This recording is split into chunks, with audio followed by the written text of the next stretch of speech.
সংসদ সদস্য হিসেবে প্রাপ্ত নিজের বেতন ভাতা দান করে সনাতন ধর্মাবলম্বী প্রতিবন্ধী 3 ভাইয়ের দায়িত্ব নিয়েছেন জামায়াতে ইসলামীর সংসদ সদস্য ডক্টর শফিকুল ইসলাম মাসুদ।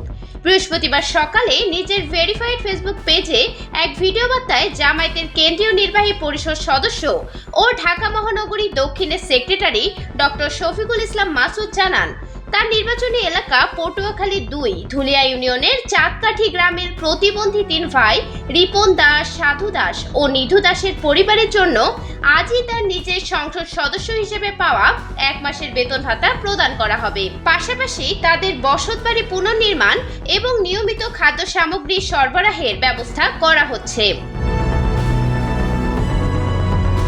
এ বিষয়ে ডক্টর শফিকুল ইসলাম মাসুদ সাংবাদিকদের ধন্যবাদ জানিয়ে বলেন, সাংবাদিকেরা সমাজের দর্পণ। সাংবাদিকদের লেখনী ও ভিডিও চিত্রের মাধ্যমে প্রতিবন্ধী 3 ভাইয়ের মানবিত জীবনের বিষয়টি তার দৃষ্টি অগোচর হওয়ার পর তিনি স্থানীয় গণ্যমান্য ব্যক্তিবর্গ ও হিন্দু ধর্মাবলম্বী নেতাদের সঙ্গে যোগাযোগ করেন।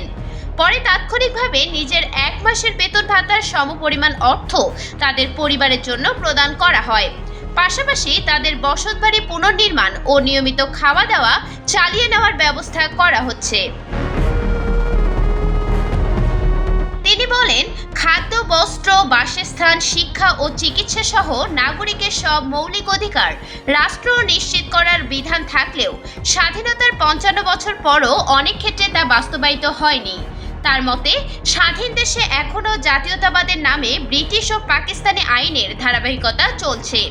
মানুষের তৈরি আইন সব শ্রেণী পেশার মানুষের জন্য সমান সুযোগ সুবিধা নিশ্চিত করে না, বরং যারা আইন প্রণয়ন করে তারা বা ক্ষমতাসীনেরাই বেশি সুবিধা পায়। তিনি আরো বলেন, সরকার নিজের সুবিধার জন্যই আইন তৈরি করে, সংবিধান সংশোধন করে। সংবিধান সংস্কার কোনো সরকারই করেনি। বিএনপি নির্বাচনের আগে দলীয় 31 দফা সংবিধান সংস্কারের প্রতিশ্রুতি দিয়ে ক্ষমতায় এসেছে, কিন্তু বিএনপি সরকার গঠন করে বলছে সংবিধান সংস্কার করা যায় না, সংশোধন করতে হবে। বিএনপির এমন দ্বিচারিতা সরাসরি জাতির সঙ্গে প্রতারণা।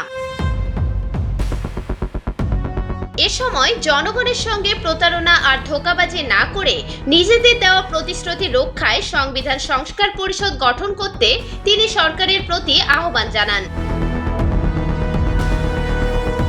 ডক্টর মাসুদ এমপি বলেন, ইসলামী সমাজ বিনির্মাণ হলে মানুষের মৌলিক অধিকার রাষ্ট্র কর্তৃক শতভাগ নিশ্চিত হবে। তাই সমাজের প্রতিটি মানুষকে নিজের অবস্থান থেকে ইসলামী সমাজ বিনির্মাণে এগিয়ে আসতে তিনি আহ্বান জানান। Dhaka voice news desk.